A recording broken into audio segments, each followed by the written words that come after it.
Hello YouTube, welcome to my channel, Empowered After Abuse. My name is Jenny and this is like my second video, but I just wanted to tell my story, finally tell my story. I'm gonna kind of make it quick because it's a really long story and I've never really told the whole story to anyone before, but I know there's so many people that don't know me, don't know who I am. So I just want to make it really quick, kind of sum it all up.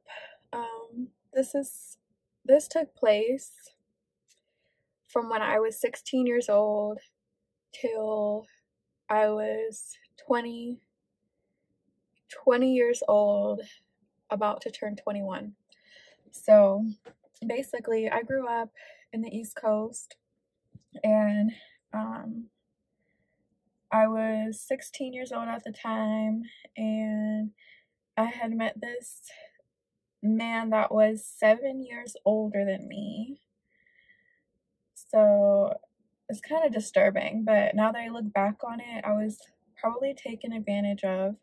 But so I'm 16 years old, I'm walking down the street, going to the corner store, and this guy pulls up in his car right next to me. He's driving down the street.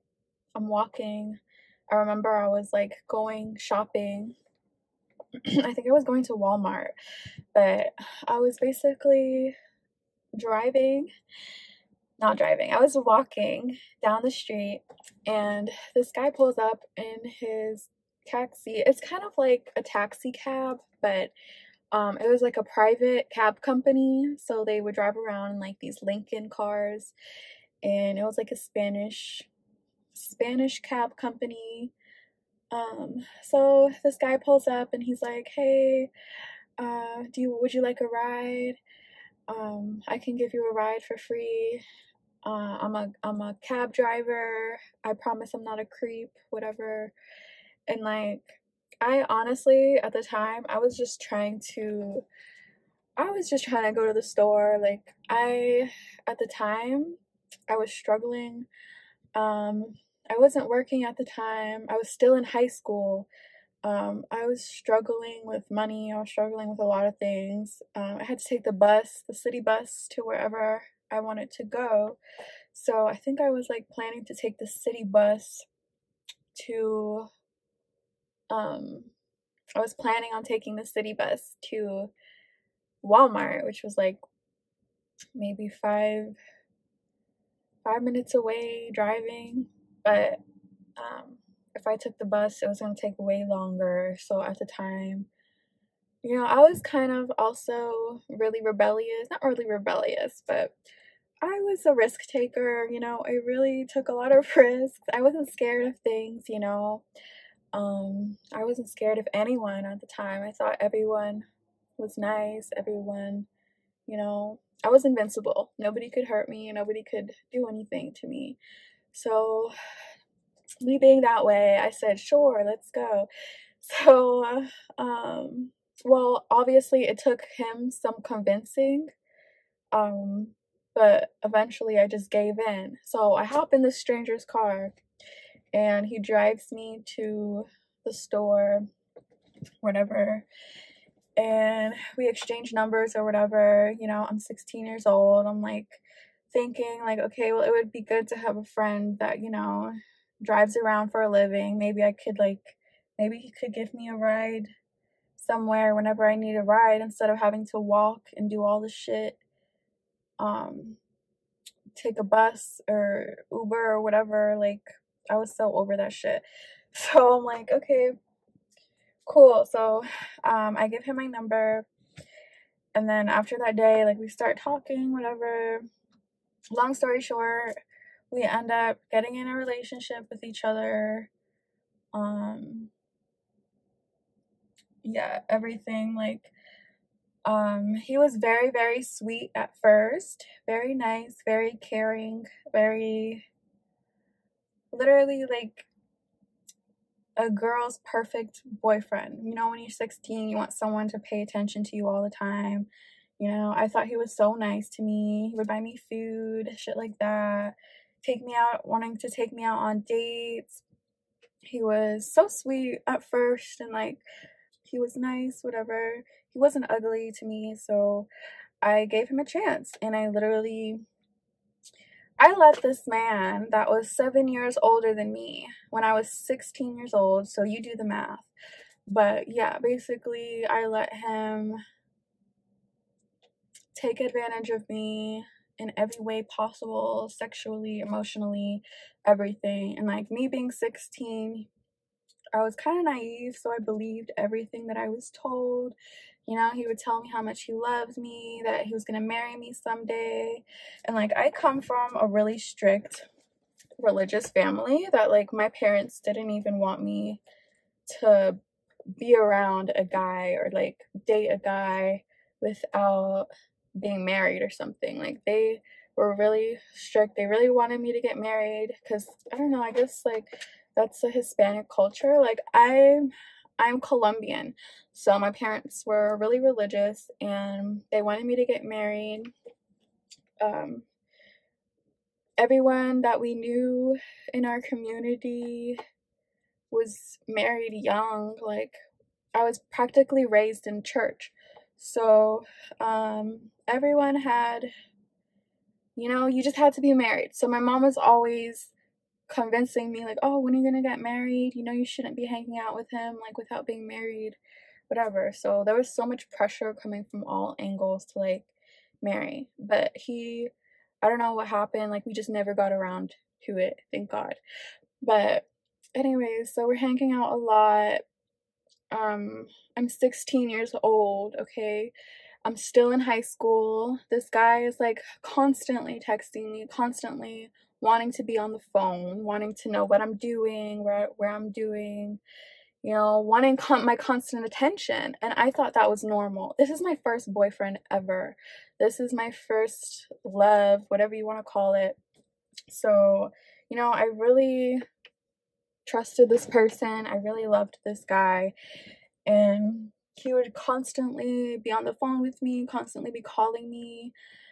And then, you know, probably a year, I mean, I would say this was like right away. So there was a lot of red flags from the get-go, but I was too naive to even realize them. And that's why I'm making this video, because I want to share my story and I want to put it out there so that other young girls will not get taken advantage by these predators out here. There are literal predators out here that will trick you and literally use you. And it's the saddest thing ever, but it's the truth. So literally, this guy was always, you know, trying to keep tabs on me, and I thought it was cute, you know, oh, he cares about me, like he wants me to be safe. So this guy, he was very jealous. I wouldn't call it jealous at the time. I was calling it like protective, you know, he's protective of me. He wants to make sure I'm okay, I'm safe.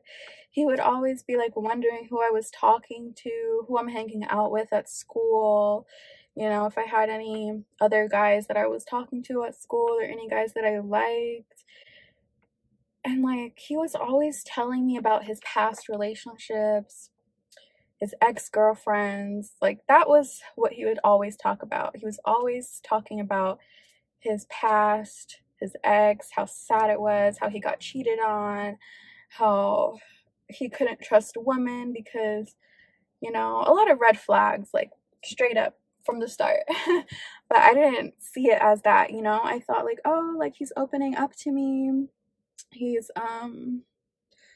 you know, he's just sharing his past experiences. So we're just getting to know each other, you know. And like, I was never comfortable telling him like that much about my life and like who else I was with. Like, he wanted to like know all these details about my life. And like, even after I just met him, like he would get mad.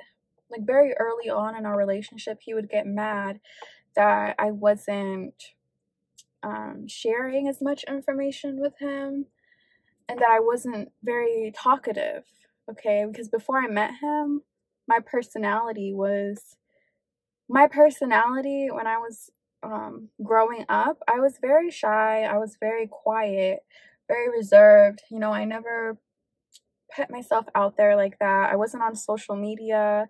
I was always, I like to be like way in the background, you know, like I was the person at school to sit in the back. I didn't associate with a lot of people. I probably had like one or two friends. Like I was a real outcast when I was in high school. So, and just in school in general, and like I liked it that way. Like I liked to be way out the way. I didn't like to be in the mix with all the drama and everything. So I really kept to myself in high school, and just in general, like I grew up with like I said, I was in a religious household, so I was judged a lot. Like everything I did, my mother, if somebody was judging me, judging what I wear, judging everything. Like I had to, it was just a whole lot, like a whole lot of judgment. So I was very like very reserved. I didn't like to share a lot about myself with anybody, let alone some guy that I just met. But you know, he tried to like make me believe that I could trust him or whatever. So I opened up to this guy. He was the first person that I actually ever opened up to. Like I told him my past. I told him everything that I've gone through.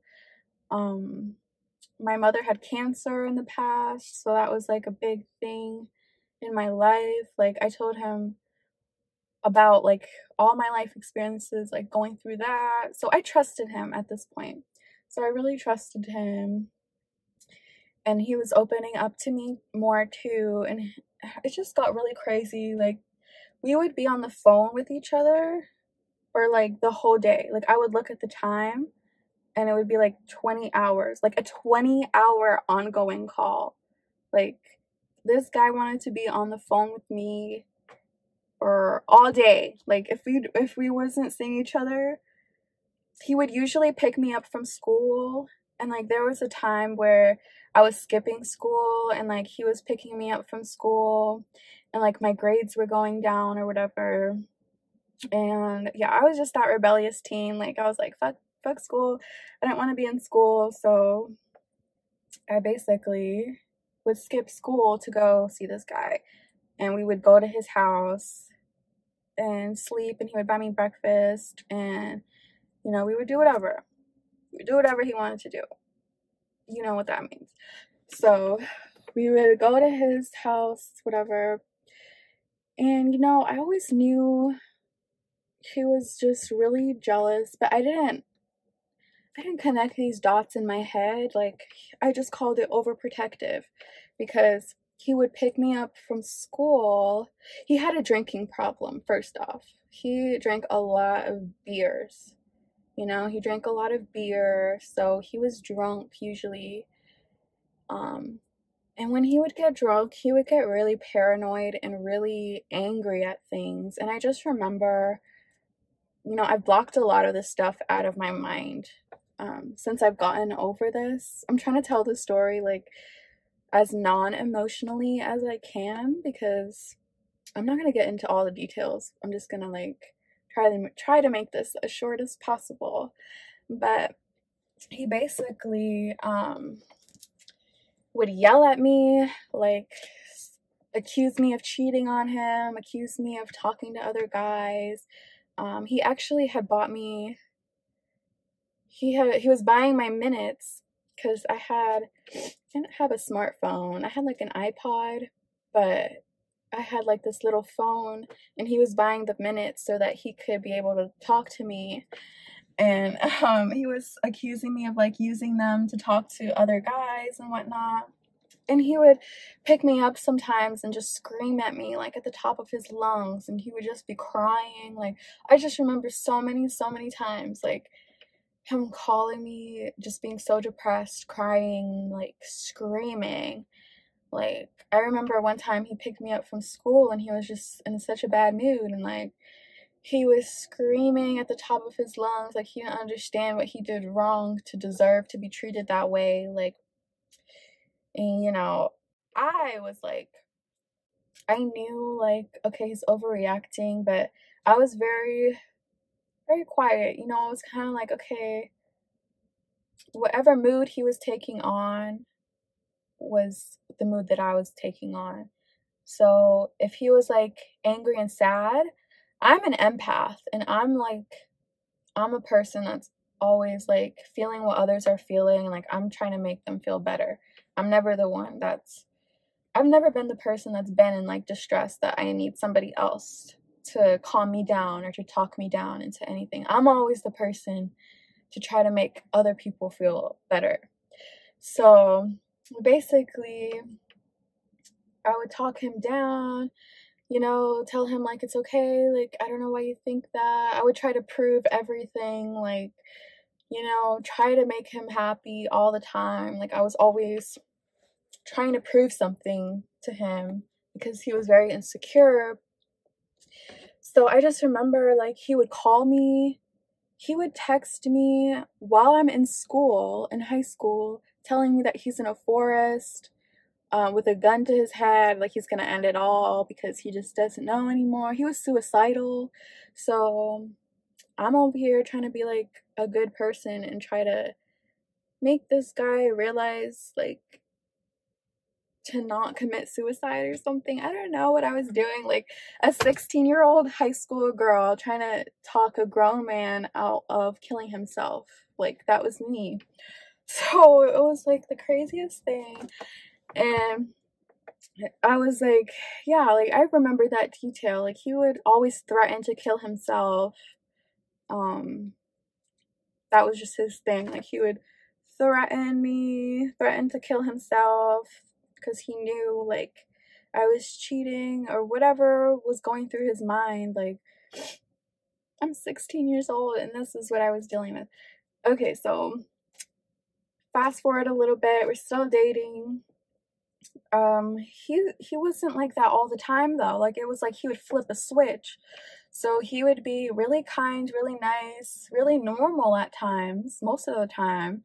And then out of nowhere, when he started drinking or whatever he was doing, he would just go off. Like a flip would switch and his entire personality and entire everything would just change in a second. So that's how that was. And so many things happened, but like basically I went to college for a little bit and I dropped out because he was just always trying to get me out of school. And like I didn't like school in the first place. I was never a school type. Even though I did good, I was always like an honor student in school, but I never liked it. Like I always knew I knew I wanted to be an entrepreneur, and I knew that whatever they were teaching me in college was not even going to get me to where I wanted to be in life, to be honest. So I always knew that. So I wasn't really afraid to leave school, you know, because I always had in the back of my mind, like, I'm going to figure this shit out. But anyways, so I dropped out of college, and like on top of that, like my parents, we were in like not a good financial situation. Like we were not rich. I was not raised with a silver spoon in my mouth. So we basically were struggling, and like all I remember growing up was my parents complaining about money and food and like all this shit. So I felt bad to go to college because of how expensive it was, and my older brother was already going. So, and I seen how stressful it was for them to even put him through college. So I was like, oh my god, like I just can't do this to my parents, like not right now.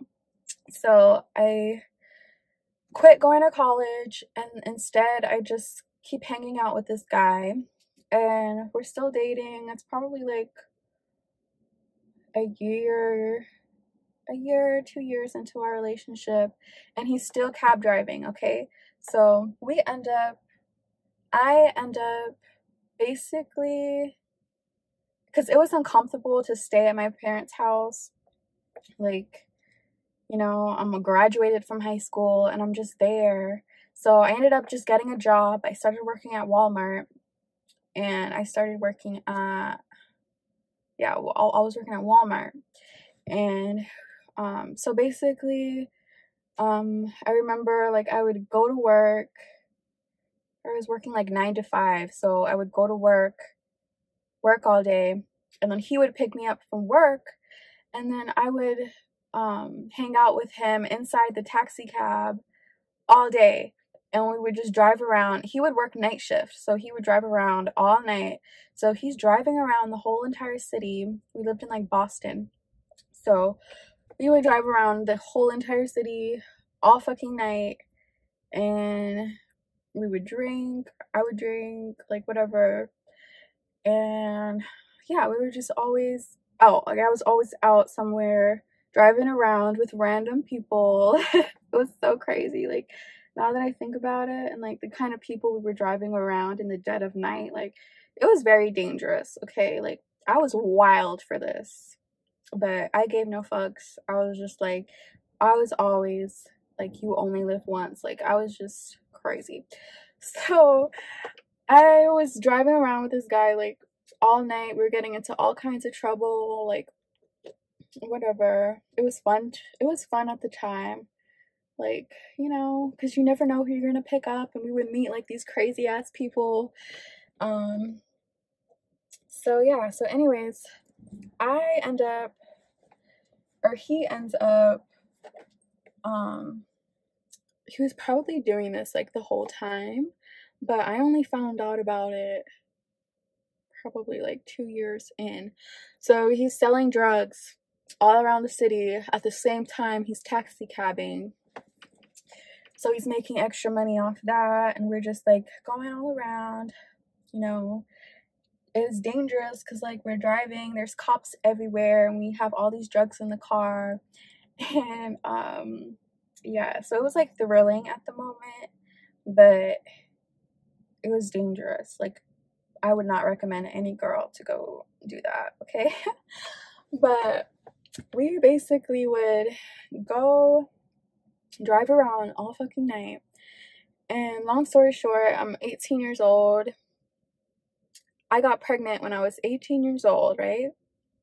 So I think, like, in my little world, like, we're doing so good. Like, he said he was gonna stop the drug dealing, and he was like going back to his dental hygienist job, like, because he was like a dental hygienist before he started doing that taxi cab shit.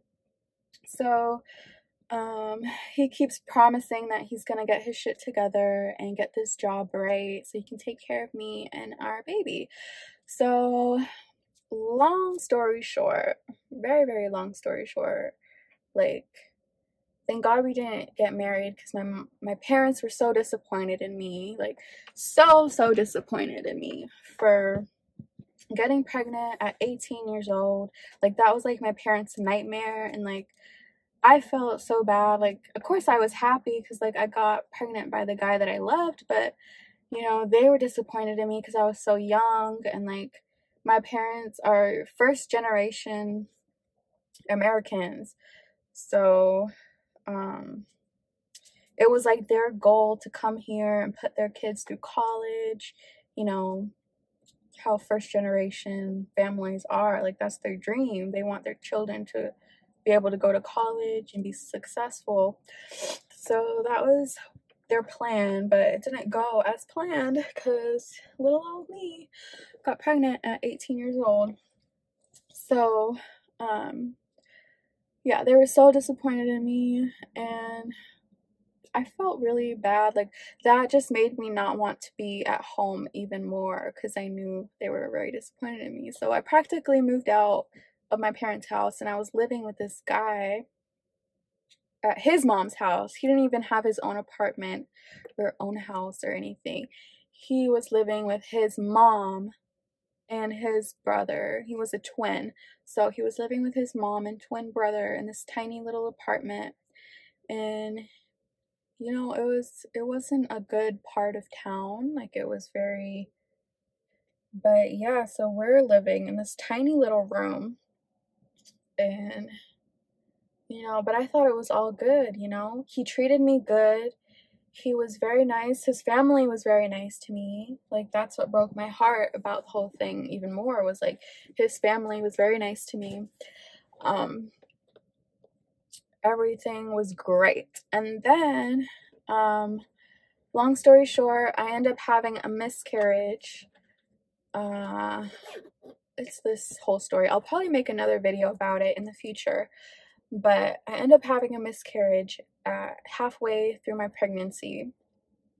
So I was about 5 months, and I gave birth. Like, I got to hold my baby and everything, but she didn't make it. And after that happened, like, I was already really scarred for life. Like, going through birth, going through all of that, going through being pregnant at a young age, and then not even be able to have my baby, like, that was very traumatic for me. Like, at the moment, like, I was very heartbroken. I didn't understand why, especially because it wasn't a natural miscarriage.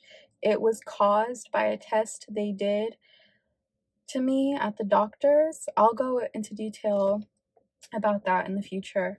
But long story short, I have a miscarriage, 5 months pregnant, and you know, everyone's sad. I feel even worse because, like, I put my parents through this whole emotional roller coaster ride. Like their 18-year-old daughter is pregnant, and now she's having a miscarriage halfway along the pregnancy. And so I'm like super depressed. It's hot in here. I'm super depressed, sad. I've always been the person that I've tried to keep strong no matter what I go through. So I kept myself together, you know. I tried to not cry in front of people. I hate crying in front of people, even my family. Like, I've never cried in front of them. So I was really, like, really messed up after that, you know. And my boyfriend at the time, my ex, he was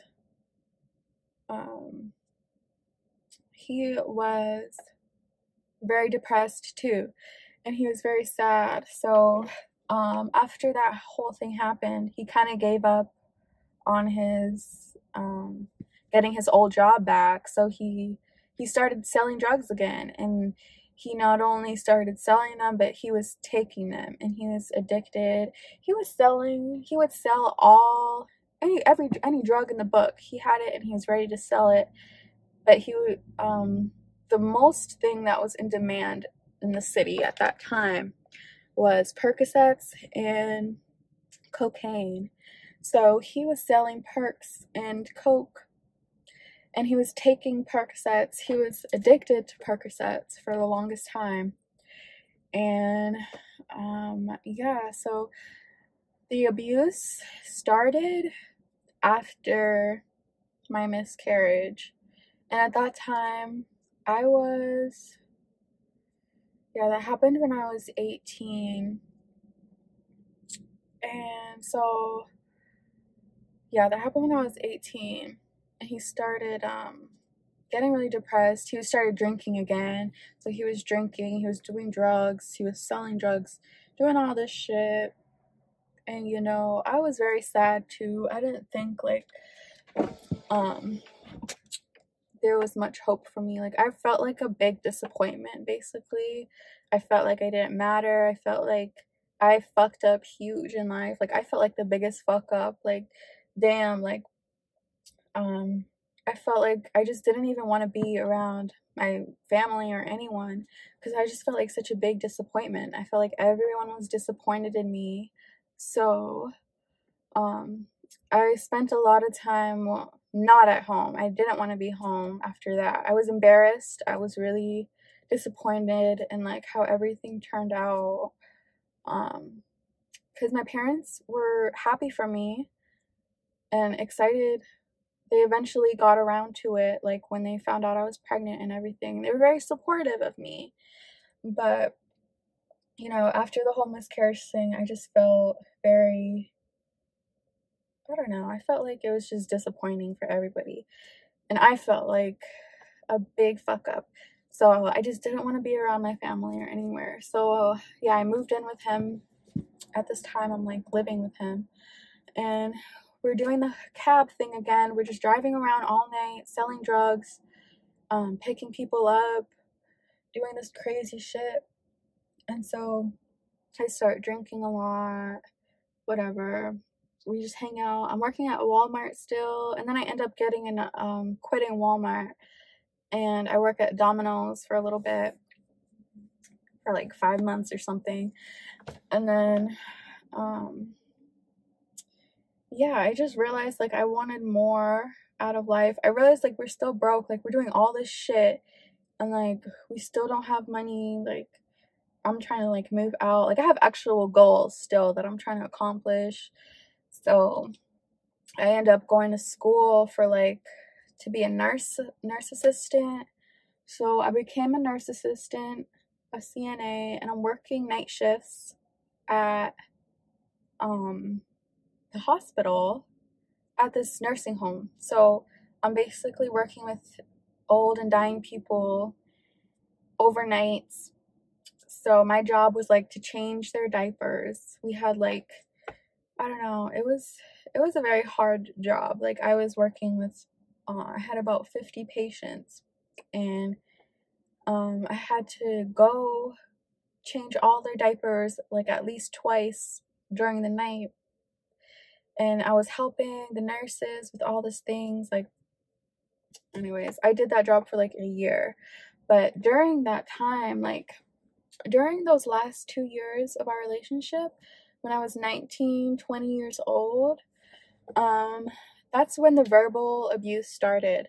This verbal abuse was very, it was very bad. Like he would get drunk and just start calling me all kinds of names. Like he would call me every name in the book, accuse me of everything, tell me how worthless and how horrible of a person I am. I don't know what was going on at the time. Like he would always go through my phone and think I'm like talking to somebody or whatever. And I think one time, like, or I think went to some party. The first time he had ever like physically hurt me, he was picking me up from a friend of mine, a party. It was like her birthday or something. And like he wouldn't stop blowing up my phone the whole time. He would blow up my phone. He was yelling on the phone. He was just so pissed that I went, because I guess he thought there was going to be guys around. So he would always tell me like, I know there's guys around, like, and he would always like judge me on what I was wearing. Like if I was wearing some tights or something, like I don't know, like he was always, and I wasn't dressing like super provocative or anything. He was always judging what I was wearing, thinking like other guys were staring at me, thinking I was like trying to flirt with other guys. So basically, yeah, he thinks I was flirting with other guys or something, and like I didn't answer the phone for a long time. You know, I was hanging out with my girlfriend. It was her birthday. It was like her birthday. So she had like a birthday party at her college campus. And I went to it, and he goes to pick me up and he's super pissed. So I literally go to open the door in the car, and he literally yanks my arm. Like, this is the passenger seat, right? He yanks my arm, pulls me into the car, and then I bump my head on like the top of the car, and so that fucking hurt. And then I know, like, you know, and like before this happened, he was like, the verbal abuse was a lot. So you know, I was already like kind of scared of this person. So it was weird. Like when you're in a relationship like that, it's like you trust them to not hurt you, but you know that they're capable of doing it, but you just think that they would never do it. Like, because they tell how much they tell you they love you and all this shit. So, you know, and it was always the same story. Like after he would have an episode verbally abusing me, he would, you know, love bomb me after and say how sorry he was. He would bring me flowers, roses, you know, the usual shit that these abusive men do to try to get you to believe them again. So basically, yeah, after this party, he yanks my arm in, and then he kind of shoves my head like this. Like, he kind of does that to me. Like, he used like the palm of his arm. He didn't slap my face, but he like kind of shoved my head and like kind of said like, oh, what are you doing? Like what are you doing like at this party, basically blaming me for everything. And so I literally, you know, I was scared at that point, but I forget what happened. Like, we just ended up going to bed or something. But yeah, after that happened, the abuse started to be like an everyday thing. Like, it was literally an everyday thing.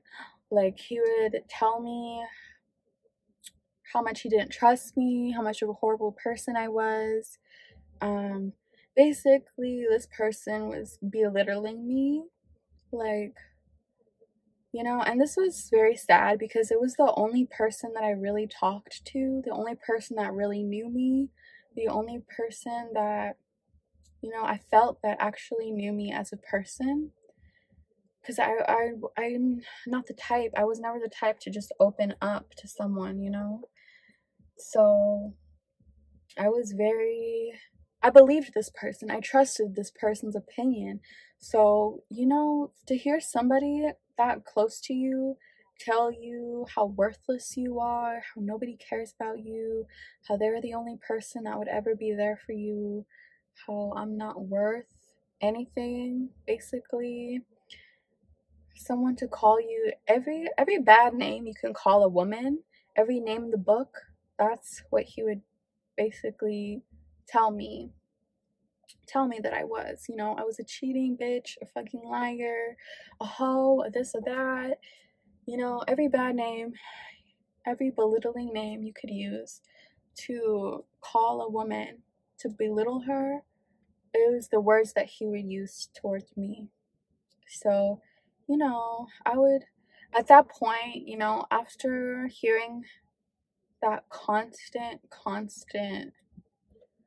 abuse, like, I knew like this person wasn't treating me good. Like, I knew at that point like I did deserve better, and so I was pushing away from him, and I was like trying so hard to kind of find somebody else, you know, kind of like we had broken up, gotten back together, like we were so on and off at this point, while I'm working at the nursing home. So we were like all, yeah, we were like on and off together. And so basically, one day, and you know, he would do things like break mirrors. Like, that's when I knew, like, okay, this guy is aggressive. Like, he could probably really end up hurting me. He would do little things like get mad, start yelling. He would break mirrors. He would throw things. He would take my phone, throw my phone. He would do a lot of crazy things. He would prevent me from leaving the room. Like, we lived in this little room in his small apartment, and he would basically lock me in. He would prevent me from leaving. Like, if I wanted to leave so bad, like, I just remember crying sometimes, like trying to leave, and he would just physically like prevent me from leaving. Like, he was obviously taller than me and stronger than me, so he would hold my arm, pull me, try to stop me from leaving. And basically, yeah, like, he would do things like that, like prevent me from leaving. And then always after he would get in like a really bad, after he would have his emotional episode, he would always break down and cry to me. He would always cry talking about how much he loves me, how much he doesn't want me to leave him, you know, and a lot of the time, like the arguments would be me finding out something about him, something that he was doing.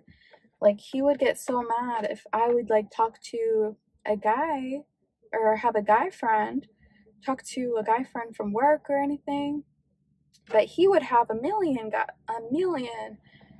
girls that he was texting, and you know, texting all these girls. He was delivering drugs to a lot of women in the city. So um we would be in the cab, and he would go into these women's houses and like be in there for like a long while, and like I didn't know what they were doing or anything, and I would always ask him, and he would always, you know, tell me to shut up, like I'm doing business, like this is just business, like um he would always tell me shit like that. And then if I would go do that, it would be just this huge problem. So he was spending money on shit like that, and like I would tell him like I had an issue with it, and then he would flip it around and turn it on me and start getting all kinds of mad at me. And yeah, it was just crazy. Like if any guy constantly accuses you of doing something, it's more than likely because he's doing it to you and he just doesn't want you to find out.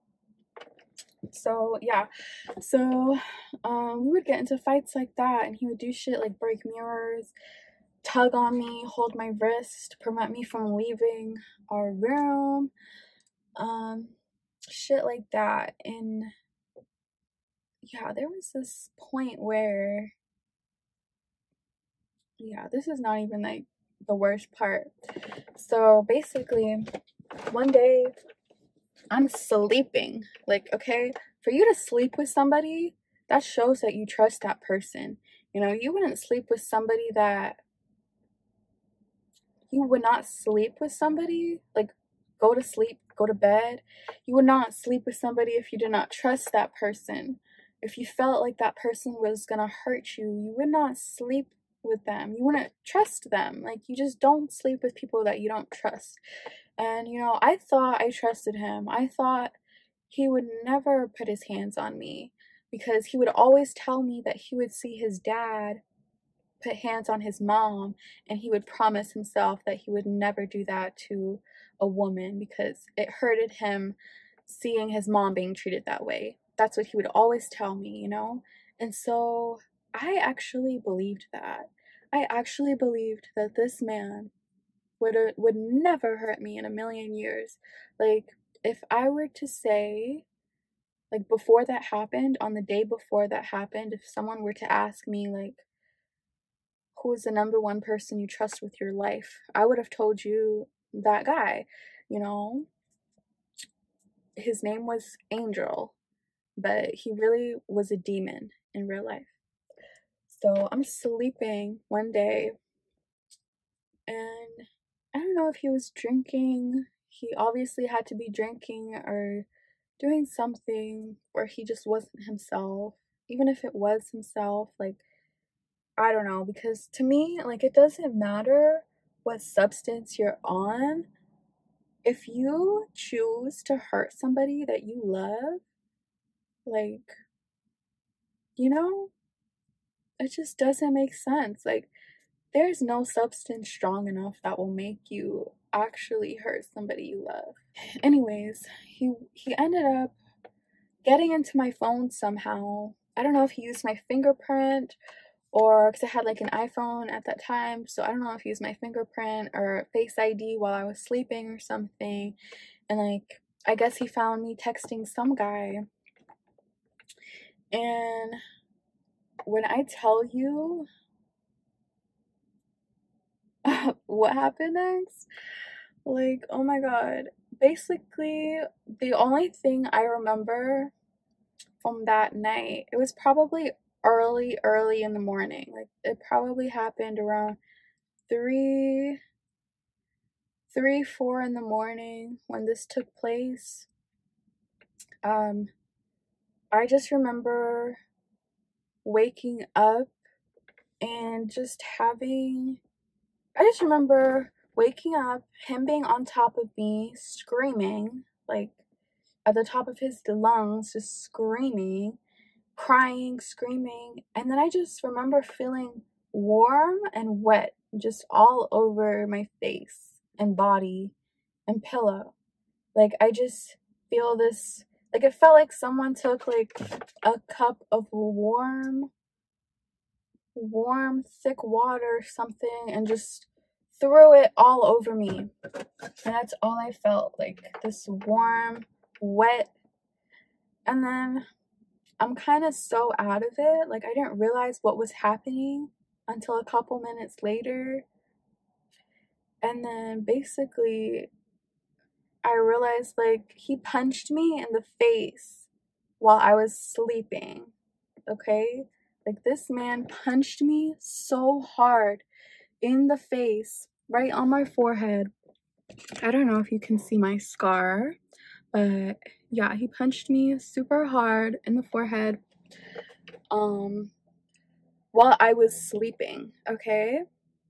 And he said when he did it, like he immediately felt regret that he did it. He felt sorry, so that's why he was crying over me like when I woke up, because he realized what he had did.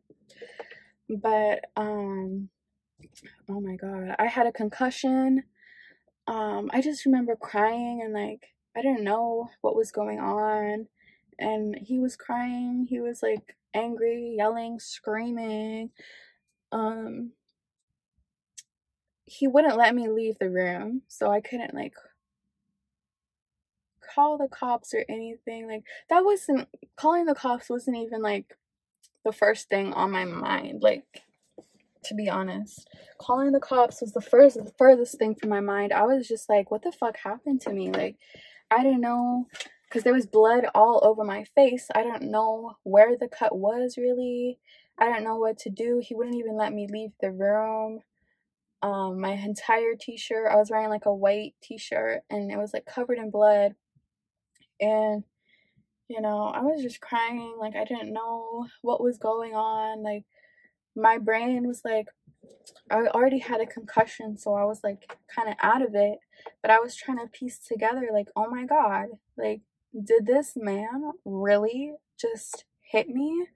Did he really just punch me in the face while I was sleeping? Like what? Like what? So basically I end up I make him take me to the hospital because it's not like a little cut, like okay, like I could see my flesh coming out of my forehead, and like yeah, it was bad. Like it's not like a band-aid was gonna solve it. So he takes me to the hospital and I make up, he basically tells me to tell them like um he basically tells me to tell them like I fell down the stairs or something. And like I was so embarrassed at the time, like I didn't know how I was going to tell my parents or my friends, you know, because they already knew like he was verbally abusive. So if I were to tell them like he did this to me, like I don't know, I was scared of that victim shaming, because you know it was already going on, like, but I was scared of that. And I was just like, I didn't want to talk about it. Like I was already so over it. Like I didn't want to have to explain to everyone else that knew me why my head was cut open, you know, by basically by the one person that I loved.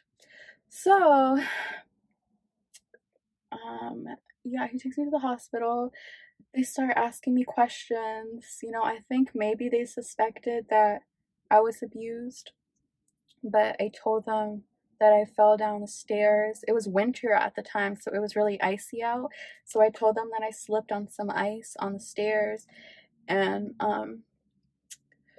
I was basically, I slipped. That's what I told everyone, is that I fell down the stairs and I slipped and I hit my head. So I told everyone that, and they believed it. And I acted like nothing was wrong. I went on with my life like that didn't just happen. And the sad part is, like, I forgave him.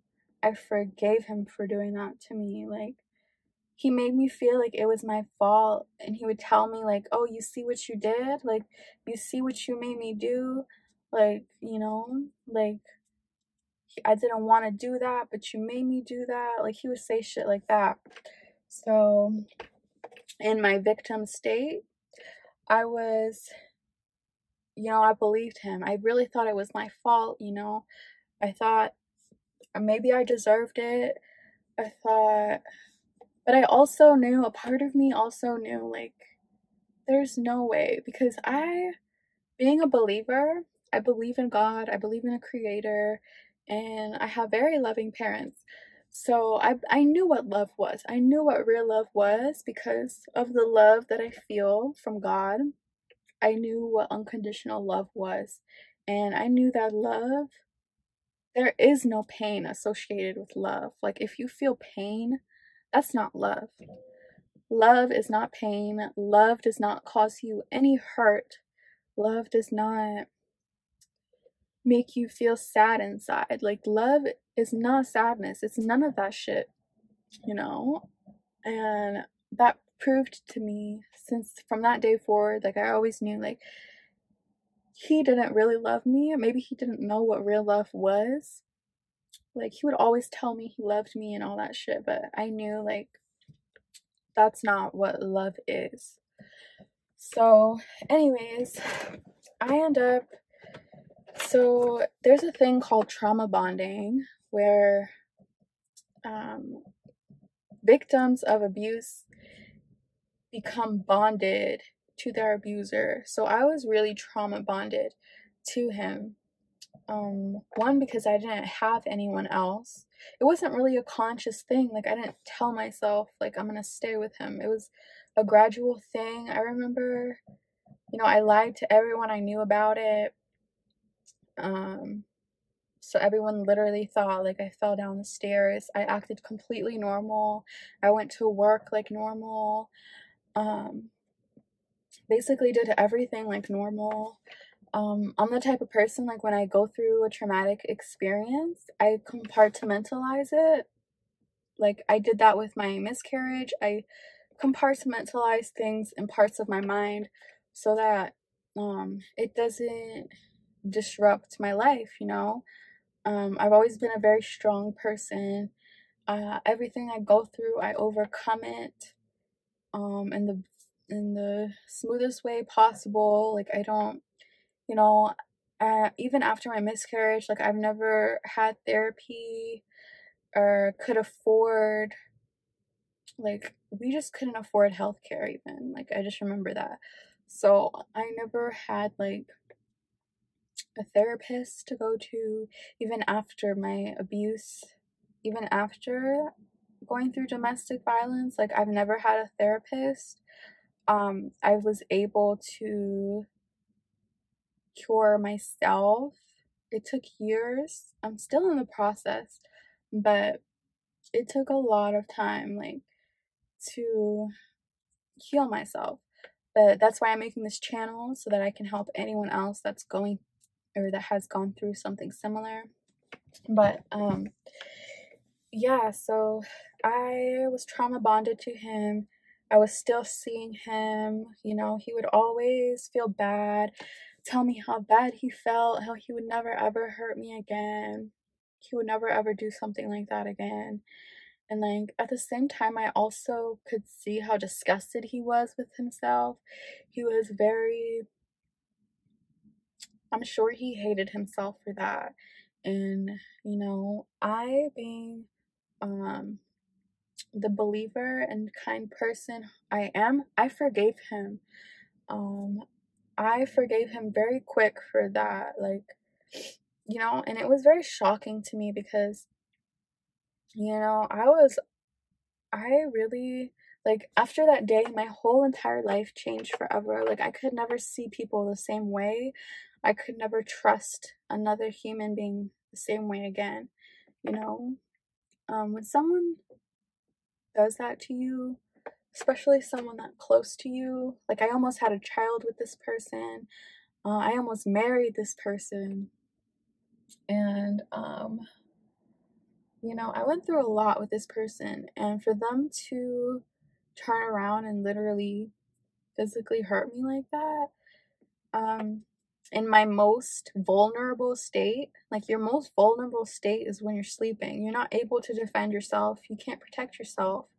And I'm a woman on top of that. Like, to hurt a woman in their most vulnerable state while they're sleeping, when they trust you, like, that is something that I don't wish that on my worst enemy. Like, because after that happened, like, I could not sleep the same. Like, I had trust issues sleeping. um I always felt like somebody was gonna hurt me in my sleep. I felt like, you know, I was always looking over my shoulder. You know, I was very paranoid, very, very paranoid. Like, I always felt like somebody was coming to hurt me, you know. I felt like it was just very, very hard. And so I stayed with him after that. And then we stayed each other for a while. We were in this, it was very, very, very, after that happened, like, you would think, oh, maybe he would, because I swore, like, I promised him, like, I was gonna leave him after that. But I ended up forgiving him and going back to him, and we would, like, hang out with each other still. And, you know, he would pretend like it was all good. He was buying me flowers, shit like that again. And, like, I was, like, already kind of over it, because he was still emotionally abusing me. He was still telling me how worthless I am every day, how I deserved everything that happened to me, that, you know, that I didn't deserve to have anyone in my life, all that shit. So one day we're driving, like, far out somewhere. I have, like, no cell service. But earlier that day, like, I had realized there was no money in my account. Like, all the money that I had saved up.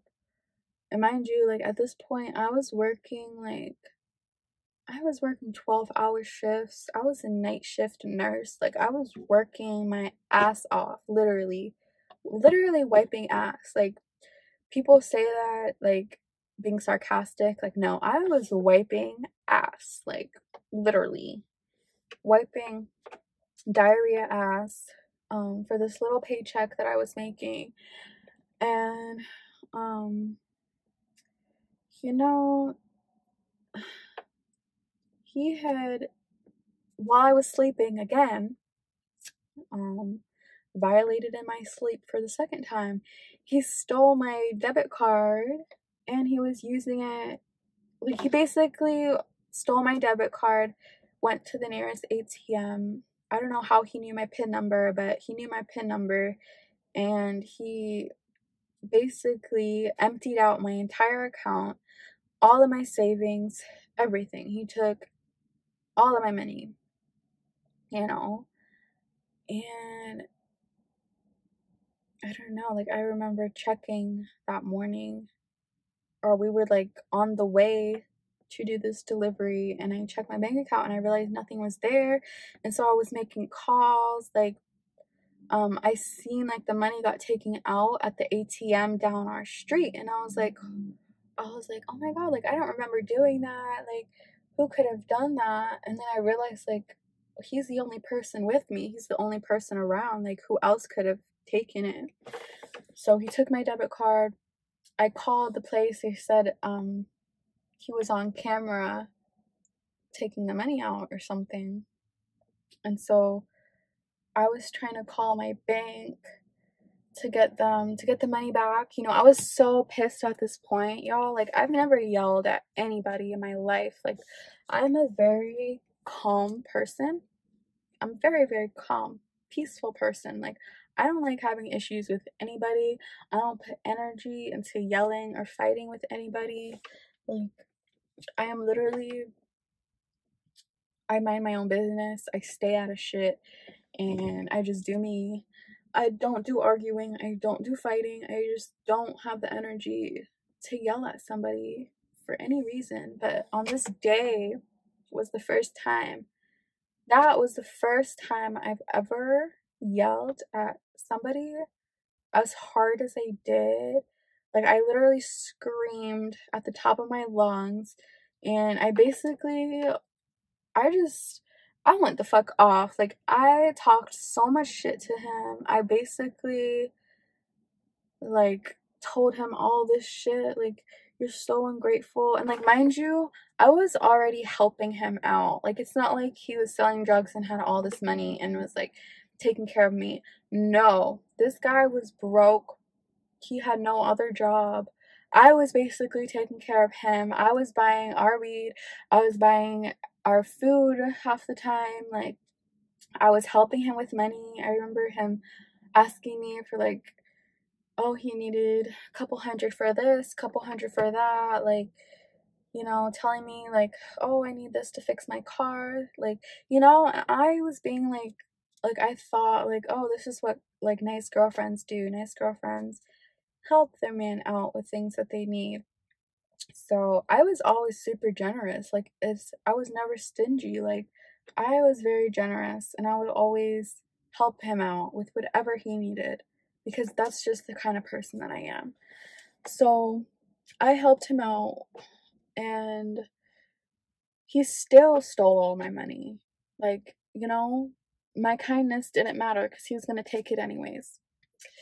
So, yeah, after that, that was kind of really the last straw. Like, you want to physically hurt me, abuse me, fuck up my face. Like, you could have broke my nose. You could have did so much worse. You could have gave me permanent brain damage. That day you punched me in the face while I was sleeping. Like, I had to get 7 stitches on my face. Like, I don't think you can see, but yeah, I have a bad scar this big on my face, and I had stitches on my face for the longest time. Like, I I really was a fucking mess at that point in my life. But I ended up leaving. Like, I was so mad at him that day. I told him all the shit, basically killed any last bit of ego he had left in him that thought that I would still be with him after that. So, yeah, like, that was like the final straw. So, you know, like, I knew how hard I was working. All this shit, like, I risked my life for him. Like, even just driving around with him while he was doing all this illegal shit. Like, I could have ended up in jail with this guy. Like, so many things. But yeah, I was just, I had enough. Like, I knew, like, this guy is gonna keep taking advantage of me, and if I don't leave him, he's gonna end up killing me, because he would always threaten me. He would threaten my life. He would always threaten me, you know? He would say, like, I'm gonna be the one to kill you someday. And, like, you know, at that point, I was so desperate to just get as far away as humanly possible. So, I'm very spontaneous and very, like, off the chain. I literally, y'all, flew across the country all by myself to get away from this guy. And I was like 20 years old, you know. It was like gonna be my 21st birthday, and I flew across the country from the East Coast to Las Vegas just to get away as far as I could. And I don't know, like, Vegas was calling me. I always knew I didn't want to live in the city that I was living in. So I packed a suitcase and I fucking left. And I never looked back. And, like, he would always tell me, like, we were still kind of friends. Like, I wouldn't even call us friends. But I still had an attachment to him. So, we would hang out. I went to Vegas um for a few months, and like I came back to visit, and then like he would tell me like, oh, like he would always like text me to see like how I'm doing, tell me he still cares about me, blah blah blah. Like, and then he would always tell me like if I ever like he would always tell me like I'm gonna find the new guy you're with or whoever you're with, and I'm gonna put a bullet in his head. He would always say shit like that. And like he had a gun. He did have a gun, and that's one other thing he would do is like he would point the gun to my head and like threaten me, tell me like, oh, if you ever want to leave, like I'm gonna be the one to put a bullet in your head. Like he would always threaten my life, and there was points after he punched me that we would always go, like we would walk around, take like L walks. So we would walk around, we would go to the park in the dead of night, like when no one was around, and we would walk by this lake. And I remember him telling me like, if I drowned you right now, like nobody would know, no one would find out. Like he would tell me like, if I killed you and drowned you in this lake right now, no one will give a fuck. Like he would tell me shit like that. And so like I was very scared, like like I really felt worthless. I really did. And at that point I was just so over it. So I moved to Vegas, and after that happened, a lot of other things happened, and my life completely changed forever for the better. Like, my life is so amazing right now. Like, I can't even explain it. This video is already super, super long. It's over an hour. Damn. Yeah, there's no way I could tell the whole story in like 20 minutes or so. Like, but yeah, like, if you're listening to this, if you're watching this, if you're in an abusive relationship, just know, like, it never gets better. Like, it only gets worse. Abusers are just abusers. Like, it's in their DNA. They're not, men are supposed to be providers and protectors. They're supposed to protect you and provide for you, not steal from you and not hurt you. Like, if there's a man that's trying to hurt you or has hurt you, like, I'm sorry, baby girl, but that is not a man. That is a straight loser, a fucking boy that doesn't know your worth. He doesn't know who he is. He doesn't know who you are. And like, you should get away from someone like that as soon as possible. If anyone ever hurts you, if someone talks down to you and disrespects you, like, that should be your first flag to get away as soon as you can. Never let it get to the point where somebody can just hurt you, and sometimes it's like there's a lot of blame that goes on. A lot of victim shaming, like, oh, why would you stay with him? Like, why would you stay with someone that hurt you? Blah, blah, blah. But they don't understand, like, the whole psychological aspect of it. Like, abuse is very psychological. And, it's kind of like how the slaves stayed with their masters, even though they would treat them horribly, because a part of them felt safe being with them. Like, it's a whole lot of psychological shit that goes on. Like, it's not like, oh, I can just leave, A lot of women, like, there's situations where they can't leave because they have no money, or all the bills, he's the one paying all the bills, or they don't have a way to make a living without him. There's a lot of different aspects that play when it comes to like women being able to leave their abusive situations. But I just want you to know, like, it does suck when you're going through it, But once you leave that relationship, you know, life gets so much better. Like, there's so much more on the other side. And I would have never known that if I stayed. If I stayed in that relationship, I promise you, I would definitely be dead or in jail by now. I would not be here. I would not be living the most amazing life I'm living today with people that actually love and respect me. You know, there's a such thing as human respect, like the basic respect you should give someone.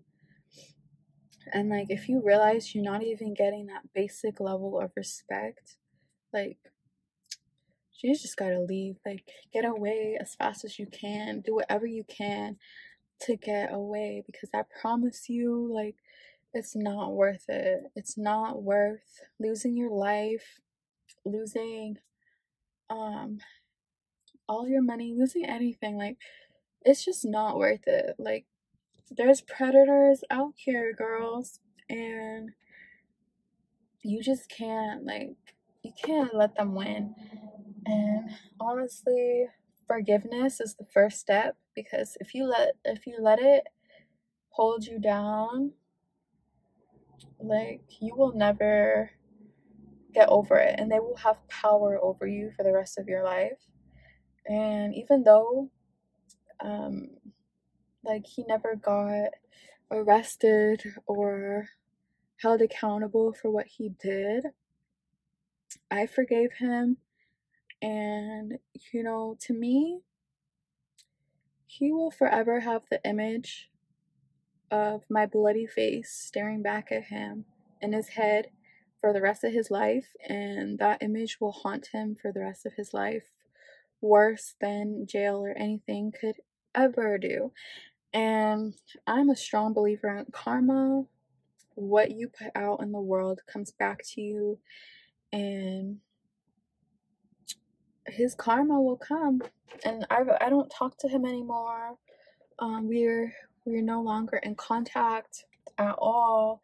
It's been years probably since I've heard from him, or he's tried emailing me a bunch of times. I literally ghosted him. Like, he thought we were still friends, but he was still sending me like these weird messages to kind of give me a message that, or for him to see, some sick way for him to see if he still had access to me, um or if I still cared about him anymore. Like, I don't know, there was some sick way for him to keep tabs on me. So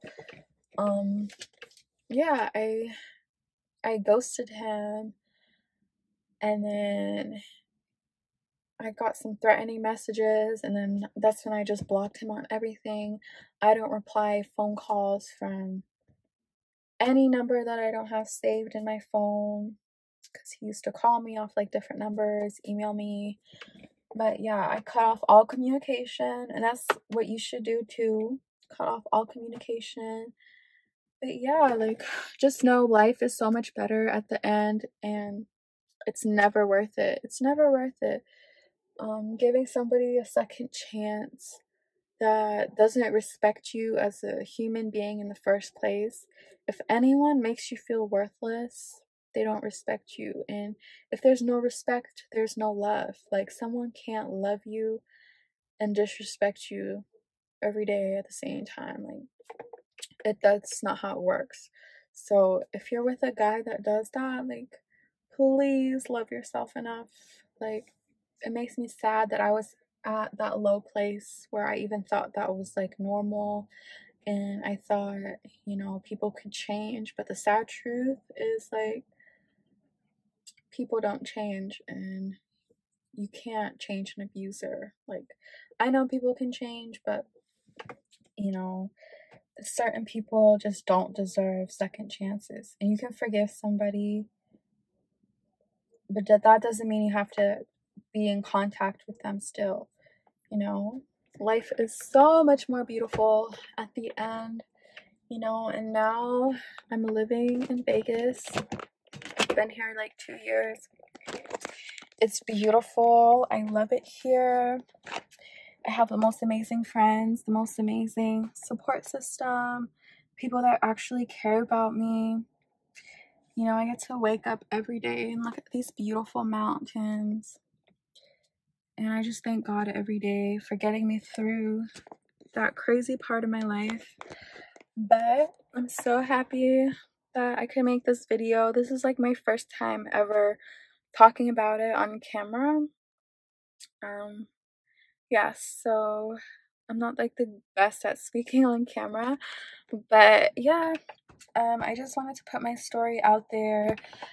Hopefully it helps anybody. I've watched a lot of other girls telling their stories, and I think it's amazing. Like, I feel like this needs to just be out there. Like, people needs to know, like shit happens, you know? Like, you can be with someone for 5 years, 3 years out of those 5 years, that could be the most amazing, best person, and then all of a sudden, a switch could flip, and they could completely change on you.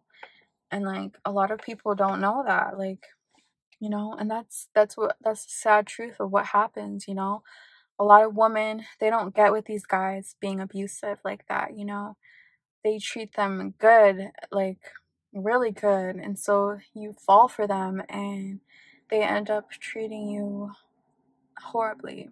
And it's sad that that happens, but it needs to be more known. Like,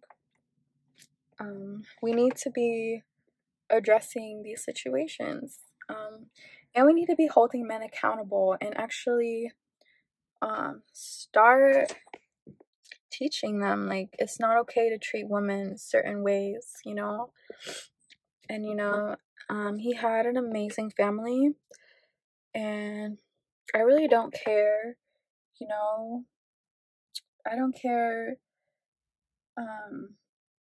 who, if his family watches me, or if they ever find out the truth about what he did to me. Like, I'm sure he tells his own version of the story to whoever, and lies to other people, whatever. I really don't care. I'm only putting this out here to help other women. You know, I know how alone and how hard it can be if you're going through it alone. So just know you're not alone, and get help. Find help as much as you can. Find ways. I'll definitely be giving everything that I went through and everything that I did to get out of that horrible, horrible situation. I will be making videos on that. But yeah, I just want to be able to help women live a better life after that happened, because being abused is something that you never get over. And it's like, I had to relearn how to trust men. I had to relearn that not all men were bad, because for the longest time after that, I really hated men. Like, I hated men. Like, I just didn't want to have anything to do with men. Like, I really wanted to be on my own.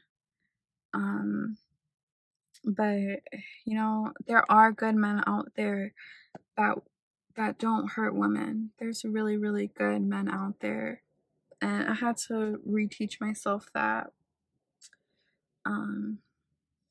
Yeah, so it's definitely a life journey, getting over trauma. And I know this video is super long, so I'm so sorry.